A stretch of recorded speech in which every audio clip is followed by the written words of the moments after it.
speaking after Prince Phillip was spotted driving again just 2 days after the Duke of Edinburgh flipped his Land Rover in an accident which resulted in a woman traveling in another car breaking her wrist. Richard Fitzwilliams, former editor of International Who's Who, said only his wife, Queen Elizabeth II, had a chance of persuading him to call it quits. The accident on Friday night occurred on the A149 near the royal family's Sandringham estate when the Duke's Land Rover Freelander collided with a Kia. The Duke was unscathed, although his car was badly damaged, with 2 passengers in the Kia taken to hospital.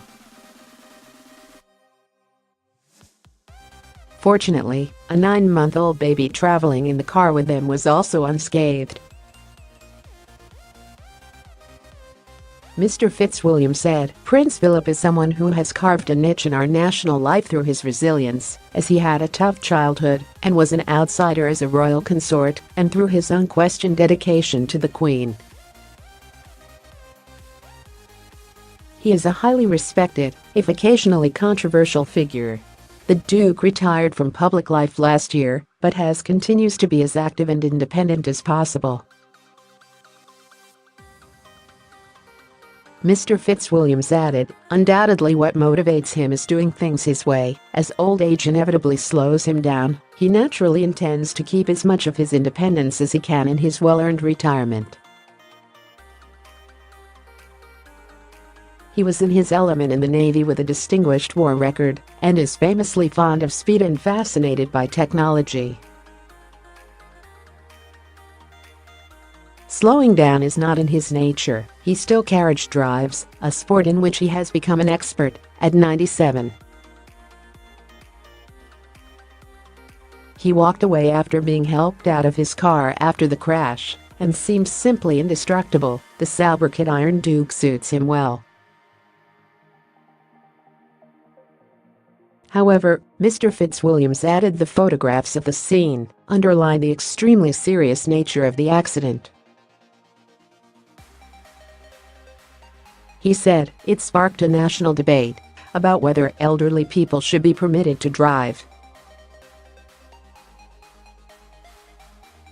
Prince Philip had another Land Rover delivered the next day, but the day after that was warned by police while driving without a seatbelt on a public road outside the Sandringham estate.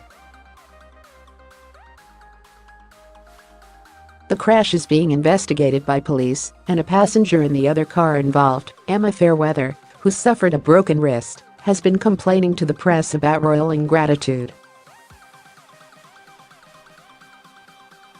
The other passenger, a baby, was fortunately unharmed. Prince Philip is impatient, truculent and not someone to take kindly to advice. He now needs to exercise restraint. As one of the nation's foremost public figures, he must now surely take a back seat when his car is on a public road. As depicted in the first series of Netflix The Crown, the Queen opted not to interfere when her husband started having flying lessons, but Mr Fitzwilliams suggested she might have little option this time. He explained, "In these circumstances, the Queen might be the only person who could persuade this truly indefatigable nonagenarian to exercise restraint." Mr Fitzwilliams was speaking on the same day Mrs Fairweather launched an attack on the insensitive Duke after learning he had been spotted driving without wearing a seatbelt. Commenting on ITV's This Morning that the Duke had failed to comply with the legal safety measure, she said, "It's highly insensitive and inconsiderate towards me and everybody involved." A quote from Prince Philip in the news yesterday: "I was such a fool. Seems he's prepared to admit some responsibility, just not to me, just to everybody else." She also said the Duke should face prosecution if the accident was found to be his fault. She added, "There needs to be a decision as to whether Prince Philip and I are from the same walk of life here or not.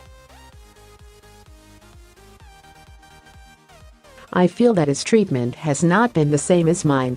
Figures from the Driver and Vehicle Licensing Agency show Phillip is far from the only person his age to hold a full driving license. There are 3,160 motorists aged 97 and over who hold one, including 3 men and 1 woman, compared with whom he is a relative spring chicken, given they are aged of 107. However, the figures give no indication as to whether or not these people, like the Duke, actually get behind the wheel of a car regularly.